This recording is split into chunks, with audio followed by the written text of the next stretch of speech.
ಆದರೆ ಇವತ್ತು ಏಕಾಂಗಿಯಾಗಿ ಸನ್ಮಾನ್ಯ ಕುಮಾರಣ್ಣ ಅವರು 3 ಬಾರಿ ಹಾರ್ಟ್ ಆಪರೇಷನ್ ಆದರೂ ಕೂಡ ಇವತ್ತು ರಾಜ್ಯದ ಉದ್ದಗಲಕ್ಕೂ 20 ವರ್ಷಗಳ ಕಾಲ ನಿರಂತರವಾಗಿ ಯಾವುದೇ ಒಬ್ಬ ಸಣ್ಣ ಕಾರ್ಯಕರ್ತ ಕರೆದರೂ ಕೂಡ ಅವನ ಮನಸ್ಸಿಗೆ ನೋವಾಗದೇ ಇರತಕ್ಕಂಥ ನಿಟ್ಟಿನಲ್ಲಿ ಸಾಕಷ್ಟು ಬಾರಿ ಗೌರವ ಸಲ್ಲಿಸ್ತಕ್ಕಂಥದಕ್ಕೆ ಯಾವುದೇ ಜಿಲ್ಲೆ, ಯಾವುದೇ ತಾಲೂಕು, ಯಾವುದೇ ಹಳ್ಳಿ ಆದರೂ ಕೂಡ ಪ್ರವಾಸವನ್ನು ಮಾಡಿರ್ತಕ್ಕಂಥದ್ದು ನೋಡಿದ್ದೇವೆ. ಆದರೆ ಈ ಒಂದು ವೇದಿಕೆ ಮೇಲೆ ತುಂಬ ಜನ ಶಾಸಕ ಮಿತ್ರರು, ಮಾಜಿ ಶಾಸಕರು, ಮುಖಂಡರುಗಳು ಎಲ್ಲರೂ ಇದ್ದೀರಿ. ಎಲ್ಲರೂ ಮನವಿ ಮಾಡಿದ್ದಾರೆ. ಇವತ್ತು ಎಲ್ಲ ದೊಡ್ಡ ದೊಡ್ಡ ನಾಯಕರುಗಳು, ಅನುಭವಿಗಳು ಇವತ್ತು ಈ ಪಕ್ಷದಲ್ಲಿದ್ದೀರಿ.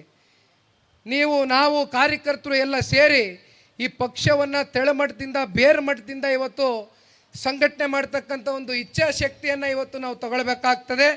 ಸನ್ಮಾನ್ಯ ಕುಮಾರಣ್ಣ ಅವರು ಒಂದು ಕಡೆ ನವದೆಹಲಿಯ ಕೆಲಸ ಇದ್ದರೂ ಕೂಡ ಅವ್ರ ಮನಸ್ಸು ಸದಾಕಾಲ ಪ್ರತಿ ಕ್ಷಣ ಮಿಡಿತಕ್ಕಂಥದ್ದೇ ಇವತ್ತು ಈ ರಾಜ್ಯದ ಬಡವರ ಪರವಾಗಿ, ರೈತರ ಪರವಾಗಿ ಅಂತಕ್ಕಂಥದ್ದನ್ನ ನಾನು ಹೇಳಲಿಕ್ಕೆ ಇಷ್ಟಪಡ್ತೇನೆ. ಅಣ್ಣ, ನಾನು ಇನ್ನು ಹೆಚ್ಚಿಗೆ ಸಮಯ ತೆಗೆದುಕೊಳ್ಳೋಕೆ ಹೋಗೋದಿಲ್ಲ, ನೇರವಾಗಿ ವಿಷಯಕ್ಕೆ ಬಂದುಬಿಡ್ತೇನೆ. ನಾಳೆಯಿಂದ ತುಮಕೂರು ಜಿಲ್ಲೆಯಿಂದ ಪ್ರವಾಸವನ್ನು ಕೈಗೆತ್ಕೊಂಡಿದ್ದೇನೆ.